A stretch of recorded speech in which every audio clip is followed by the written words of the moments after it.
Pues vamos a empezar por la tercera gran patología de hombro de partes blandas. Hemos visto las lesiones de manguito, las lesiones de ligamentos y ahora vamos a ver el hombro congelado. Las dos primeras eran degenerativas o traumáticas en su mayoría, o algunos con un componente intrínseco del paciente. En este caso el hombro congelado es un síndrome o una enfermedad, no es una lesión traumática en sí, sino que es una consecuencia de algo. Por eso te digo que es una enfermedad o un síndrome que provoca una disminución progresiva del movimiento, ¿vale? Por la inflamación y retracción de los ligamentos y las cápsulas. La cápsula y los ligamentos forman la misma estructura. En realidad los ligamentos son refuerzos de esa cápsula que protege la congruencia articular de la glenohumeral. Esto sería en un dibujito un hombro normal y esto sería un hombro congelado, que se ve fibrosado, se ve rojo, se ve extraño.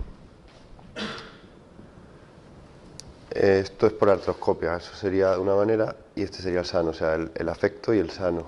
Las causas, pues no se conocen bien las causas, no sabes por qué aparece. Y normalmente va asociado a algún tipo de un factor de riesgo. El sexo femenino tiene más posibilidades de tenerlo, tiene más probabilidad. Los diabéticos son una población diana de este tipo de patologías, son bastante propensos a tenerlo. Los hipotiroidismos y después secundarios a un traumatismo o una cirugía. O sea, yo me caigo, apoyo y desarrollo un hombro congelado, sin haber lesión de ligamento, sin haber lesión del labrum, del manguito, de nada. Simplemente la cápsula se engrosa, se empieza a fibrosar y perdemos la movilidad del hombro. Es una patología complicada. La fase de evolución. Aquí pone 18 meses, la evolución natural empieza con un dolor y dice que puede durar hasta 18 meses, en algunos casos algo más, hasta 3 años. Lo normal que en torno a los 24 meses se haya resuelto solo. Y existen 3 estadios, tres formas de clasificarlo. La primera, en primer lugar, es con la fase congelación o inflamatoria, que es muy dolorosa y sobre todo es el dolor, más que la movilidad. La movilidad va perdiéndose, pero lo que más caracteriza esta fase es el dolor. En la segunda es la fase congelada, en la que el dolor disminuye, pero la movilidad se queda muy marcada, la rigidez se queda muy marcada, la movilidad se pierde, ¿de acuerdo? Y en la tercera fase es la que se resuelve y se produce una recuperación progresiva de la movilidad y también de forma espontánea. En algunos pacientes, sin embargo, puede persistir y puede llegar a recuperarse, otros no llegan a recuperarse. No sé, hace tiempo operamos a uno que lleva ¿cuántos años, Emilio? El del violín, ¿cuántos años llevaba? 20 años con un hombro congelado. Así que esto de que se cura solo, a veces sí, a veces no. Hacemos este gráfico nosotros, que esta es la fase 1, ¿vale? La fase de congelación, donde aumenta el dolor y la disminución de la movilidad. Una fase estable, donde el dolor más o menos es tolerable y el hombro está congelado, que no se mueve. Y la fase de resolución, que va disminuyendo ese dolor y va ganando esa movilidad. Aquí veis, si veis bien, está los 24 meses, que es más o menos el tiempo estándar que se ha marcado. La forma de diagnosticarlo, las pruebas complementarias en realidad no sirven para nada. Se pueden hacer algunas, pueden darte alguna información, pero en realidad lo que te da es la clínica y la anamnesis del paciente. Le preguntamos cómo le ha ocurrido, los factores de riesgo, si entra o no entra, y sobre todo en la exploración. En la exploración que encontramos normalmente limitación en la flexión y limitación en la rotación externa, sobre todo, aunque la rotación interna también se queda limitada e incluso en algunos casos la ABD, menos, pero también, ¿vale? El tratamiento que hacemos nosotros lo hacemos con ondas de choque, porque hemos visto que es el tratamiento que mejor nos va, aparte de la terapia manual, pero que usemos nosotros alguna máquina en las ondas de choque, que si quieres ahora la vemos para que sepáis lo que es. Hacemos una sesión por semana a 3 bares de presión, 15 hercios, eso significa que el golpeteo de la máquina es muy veloz, ¿vale? 15 Hz son 15 golpes por segundo y le metemos 3 o 4 series y vamos dando en la zona de donde más o menos queremos relajar. Los efectos que tiene es bajar la inflamación, relaja los tejidos porque tiene un efecto como de relax para cualquier tipo de tejido, por eso allí hablábamos en los puntos gatillos que relajaba el músculo y tratábamos todo el músculo, y tiene un primer efecto como una especie de anestesia, es por una denervación sutil que hace del golpeteo. Entonces tratamos primero con ondas de choque y después empezamos el tratamiento. Tratamos los puntos gatillos, siempre alrededor de cualquier patología aparecen puntos gatillos. El tratamiento no quirúrgico, el fisio, pues empezamos la movilización pasiva de todos los arcos, sobre todo insistiendo en la flexión, que es lo más importante porque es lo más funcional. Una rotación externa no es muy importante, en realidad no sirve casi para nada, pura. Una flexión sirve para casi todo lo que quieras coger aquí, si te quieres tocar aquí, rascarte, cualquier cosa. Para la vida diaria es mucho más funcional el movimiento de la flexión que el movimiento de la rotación externa. Importante no movilizar con dolor. Ayer hablábamos que alguien tenía un hombro congelado y que lo pasaba fatal porque le dolía mucho y tal. Pues si movilizamos con dolor, lo normal es que los tejidos se inflamen, se retraigan y o nos quedemos como estamos o perdamos movilidad. Es un poco difícil de manejar, pero hay que hacerlo. Tampoco es sin dolor, porque es que esto duele. Pero no tiene que ser un dolor excesivo. Lo único que tenemos que llegar al punto donde las partes blandas se estiran como un elástico, pero no podemos ni debemos provocar dolor. El truco de la rehabilitación de esto es que la movilización sea alargada en tiempo en la sesión y en tiempo en semanas y días y meses, y con poca intensidad. Y las movilizaciones íntimas de la cabeza humeral, que ayer las vimos, como cogíamos la cabeza y íbamos moviendo.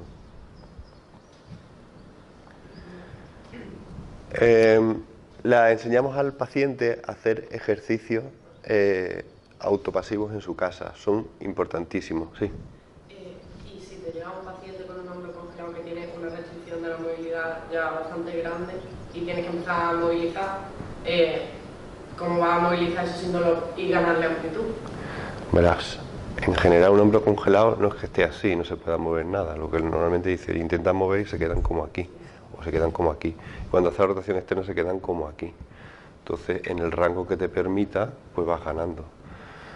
No tenemos aquí un hombro congelado, pero lo que hacemos es movilizar en flexión hasta donde notas que tienes tensión, y en esa tensión ahí le pides al paciente que te ayude y ahí vas forzando poco a poco.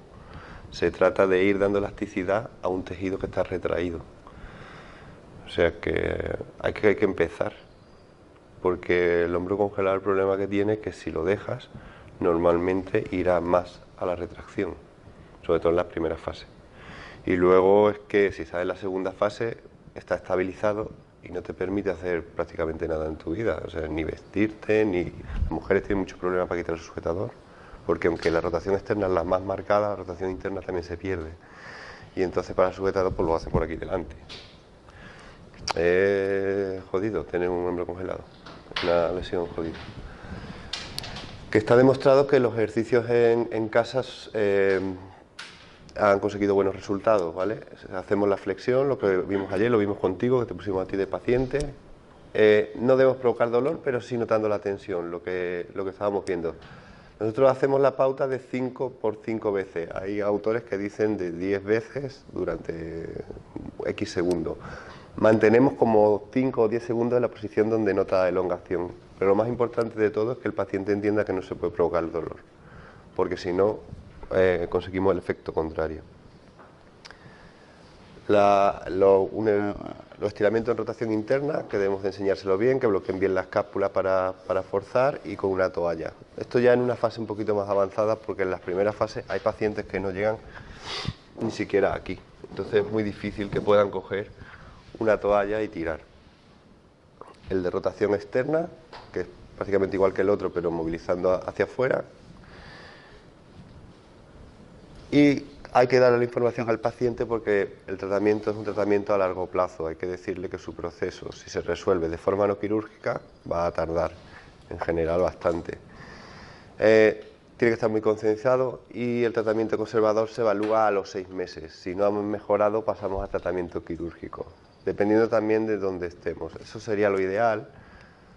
Si trabajáis en una mutua laboral o una cosa así, pues seguramente cuando lleve 2 o 3 meses y no eso, pues va al quirófano, porque el tiempo apremia y muchos pacientes pues no están dispuestos a tolerar aguantar 6 meses con dolor y con limitación. Entonces a veces se evalúa y se agilizan los tiempos y proponemos el tratamiento quirúrgico. Tratamiento quirúrgico, pues hay dos. Uno que es movilización bajo anestesia, que nosotros no lo hacemos, y no lo hacemos por la sencilla razón de que no controlas qué puede ocurrir. Tú movilizas con una persona sedada, dormida, y puedes distender la cápsula, romper las adherencias o romper una estructura. Y si rompe una estructura tienes dos problemas, tu hombro congelado y la estructura que has roto. Entonces los riesgos-beneficios pues no son muy equilibrados y normalmente no lo hacemos. Además, no sé, es muy desagradable, ¿verdad, Emilio, cuando lo haces esto? Porque cuando se moviliza suena como un crack, como si rompieras una cuerda. Va rompiendo todas las cicatrices alrededor, entonces se va desgarrando y se va a escuchar, se oye, es un ruido audible. Y muy desagradable. Y nada, y se indica la fisioterapia justo después de la movilización, pero justo después estamos hablando que muchas veces intrahospital y si no al día siguiente se va a la sala y empezamos a trabajar todos los días. Esto es muy pesado. Y luego pues el tratamiento quirúrgico más común es la artrolisis artroscópica, ¿vale? Que ahora Emilio pondrá un vídeo y veremos cómo lo hacen. La fisioterapia lo mismo, muchas veces lo hacemos intrahospital, otras veces lo hacemos justo al día siguiente de la cirugía. El programa de fisioterapia en sala es los ejercicios aprendidos en el domicilio. Mucho autopasivo y el alta estimada entre el tercer y cuarto mes. Cuando potenciamos, que sería también la otra pregunta, normalmente potenciamos cuando el dolor ha desaparecido y tenemos una movilidad adecuada. Hay veces que faltan los últimos grados, empezamos la potenciación y mejora bastante. O sea, en este caso el potenciar tampoco es un riesgo de que la cosa vaya a ir a peor como pasaba con el manguito. Aquí, en cuanto el paciente tiene poco dolor, la potenciación la toleran bastante bien y les ayuda bastante porque ganan potencia y pueden mover mucho mejor el hombro. Y el alta estimada después de una artrolisis normalmente en torno al tercer mes. Desde el tercer mes. Como siempre, después de una cirugía, la fase inflamatoria más o menos 3 meses. ¿Pones el vídeo o le hablo de dónde has dicho qué? Pongo el vídeo, ¿no? Sí.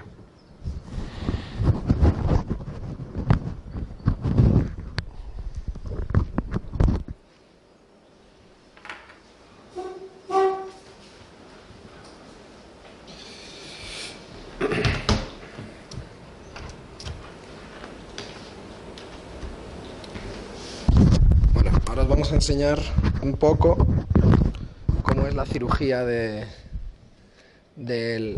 hombro congelado. Vale.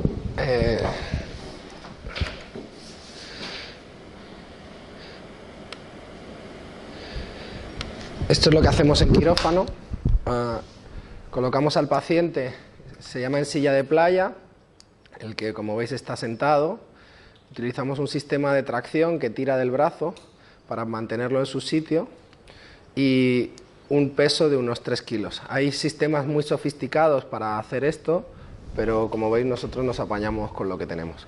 Esto es la torre de artroscopia en la que nosotros podemos ver todo lo que hacemos cuando introducimos la cámara y siempre la ponemos al lado contrario de donde está el hombro que vamos a operar. Y todos estos pedales que veis en el suelo corresponden a pedales para todos los instrumentos que vamos a ir utilizando. Tenemos que hacer lo que nosotros denominamos portales. Los portales son los sitios de acceso para entrar al hombro. Los denominamos con letras según su posición. Solemos entrar con la cámara por aquí detrás, por el posterior, y luego vamos cambiando la cámara desde posterior a posterolateral y lateral para poder ver la parte posterior y lateral del hombro, y cambiamos la cámara anterior, anterolateral y anterior para poder ver la parte anterior. El bíceps más o menos se ubica aquí. Esto correspondería al acromion, la clavícula, y la coracoides.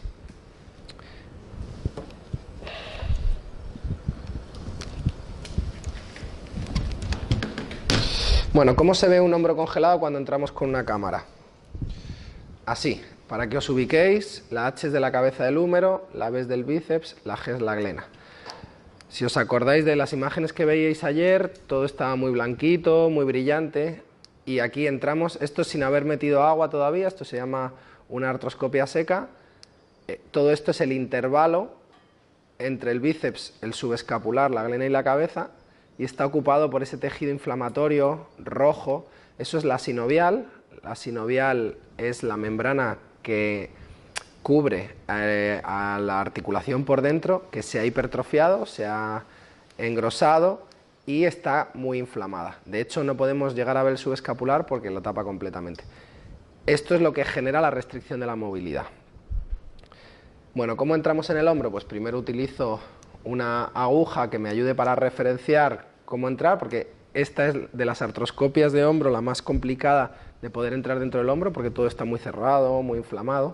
Y luego utilizo una hoja de bisturí para poder abrir el portal anterior y poder trabajar.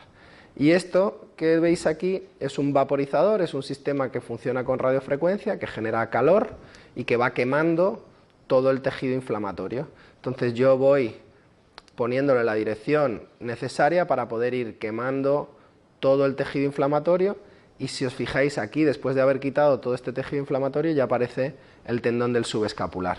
Y como veis, el sistema de radiofrecuencia lo pongo mirando hacia mí para no quemar el tendón y no producir ninguna lesión. Y lo que voy haciendo es ir bajando por la glena. Este es el labrum, que lo mantengo, y voy cortando toda la cápsula. Esta es la parte anterior. Cortando la cápsula anterior, lo que consigo es mejorar la rotación externa. Si recordáis los ligamentos de los que hablamos ayer cuando hablábamos de inestabilidad, el ligamento glenohumeral superior, glenohumeral medio y glenohumeral inferior, esos los corto. Los corto para poder obtener rotación externa. Luego voy bajando hacia abajo por la glena y voy rodeando la glena por abajo, cortando el ligamento glenohumeral inferior para poder obtener elevación del hombro. Y finalmente corto la parte posterior para poder obtener rotación externa. Aquí estoy cortando el ligamento glenohumeral medio y disecando toda la cápsula del subescapular. Hasta que no libero el subescapular no voy a poder conseguir rotación externa. Y el subescapular, esta es la parte intraarticular. Luego tiene una parte extraarticular que después, a través de otro portal, la liberaré para poder conseguir la rotación externa completa. También tengo que liberar por la parte superior, entre el bíceps y el manguito, quitando toda la sinovial que está pegada al manguito rotador, tanto por encima del bíceps como por debajo del bíceps. Y tengo que valorar si corto o no corto la porción larga del bíceps. Si la porción larga del bíceps está muy inflamada y afectada, la literatura francesa, los cirujanos franceses lo cortan siempre porque la porción larga del bíceps es un generador de dolor, y al final lo que nosotros estamos buscando con estos pacientes es mejorar su movilidad y quitarles el dolor.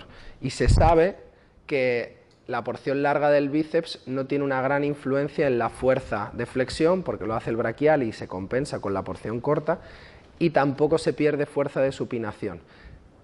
Por eso, muchas veces hacemos una tenotomía del bíceps. Este es el vaporizador que está quemando la inserción del bíceps en la glena, en el labrum, para que se retraiga y deje de doler. Ahora lo que hago es irme a la parte posterior. Entonces, aquí la cámara está entrando por delante, yo estoy viendo desde delante, esta es la glena, este es el labrum posterior, y esto es un sistema que se llama switching stick o Bissinger, para poder visualizar cómo entro por la parte de atrás, que también es complicado.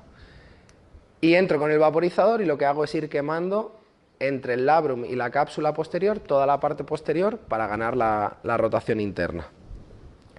Y voy bajando hasta que llego a la parte inferior. Esta es la parte más difícil de la cirugía, porque llegar abajo entre la cabeza y la glena, el espacio es muy pequeño, pero a medida que voy ganando, porque voy cortando el resto de la cápsula, voy consiguiendo entrar en el espacio, y mi objetivo fundamental es cortar esta parte de abajo porque es lo que va a permitir que el paciente eleve el brazo, si no, no conseguimos la elevación completa. Y esto lo tengo que hacer con mucho cuidado porque justo ahí debajo está el nervio axilar. Y si lo quemo, le voy a producir una lesión iatrogénica bastante grave al paciente. Por eso este tipo de artroscopia lo debe hacer alguien que conozca bien la anatomía y que esté familiarizado con ello. Finalmente cambio la cámara a la parte de delante, salgo desde fuera y lo que hago es ver el subescapular desde fuera. Esta es la parte extraarticular del subescapular.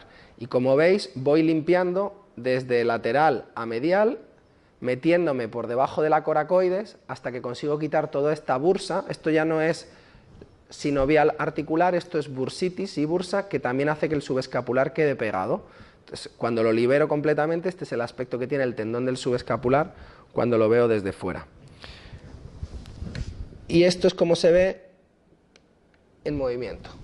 Esta es la entrada, aquí estoy entrando, estoy valorando el bíceps, la cabeza del húmero, el manguito, fijaros lo rojo que está todo, es un proceso inflamatorio muy severo. Este era un paciente diabético que vino con una gran restricción y fijaros lo agudo del proceso a pesar de llevar bastante tiempo con ello.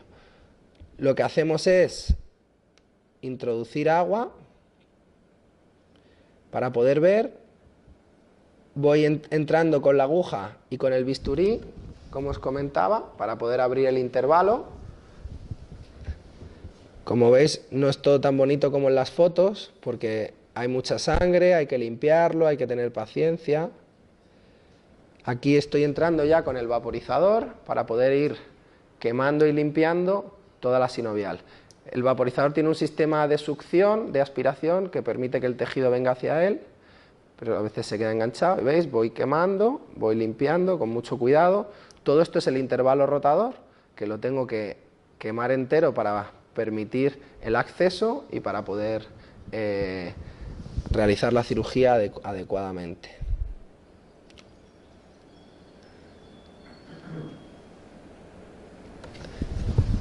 Esto es cortando entre el labrum y la cápsula y la sinovial, ¿veis? Voy liberando y si os fijáis el tejido es súper gordo. Normalmente un paciente que no tiene una artrofibrosis, un hombro congelado, este tejido es fino y delgado. Así que, y aquí libero toda la parte del subescapular. Fijaros, ese es el tendón del subescapular, pues yo tengo que limpiar entre el tendón y la cápsula y quemar todo eso para poder tener rotación externa. Voy bajando, voy terminando de limpiar hasta que veo la masa muscular del subescapular. Y ahí ya sé que he liberado cápsula y que tengo el músculo a la vista. Y ya voy limpiando alrededor del bíceps.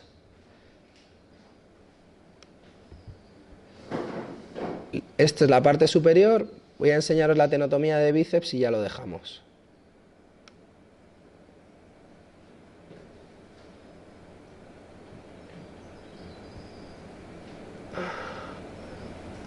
Ese es el bíceps, lo estoy explorando intraarticular, veis que sí está inflamado, lo que hago es tirar del bíceps hacia adentro para poderlo valorar. Y ahora con el vaporizador me voy a la inserción y lo libero. Ahí, ¿lo veis? Entro, esta es justo la inserción del bíceps en el labrum, en el tubérculo supraglenoideo. Y voy quemándolo. Fijaros lo grande que es el bíceps, normalmente no está tan engrosado ni es tan grande y una tenotomía de bíceps no cuesta tanto hacerla. Y con esto quitamos uno de los focos de dolor del hombro que genera dolor y restricción de la movilidad.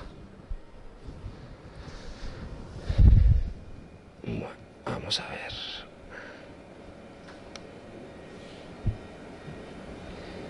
Esta es la parte posterior, para que lo podáis ver.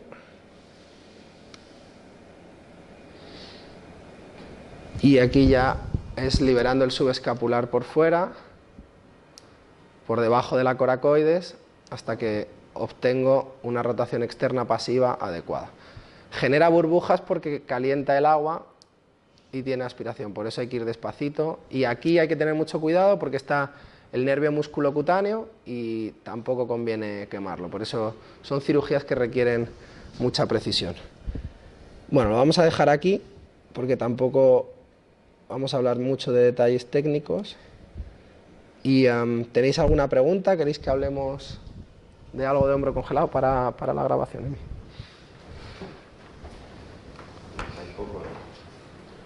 Estáis un poco...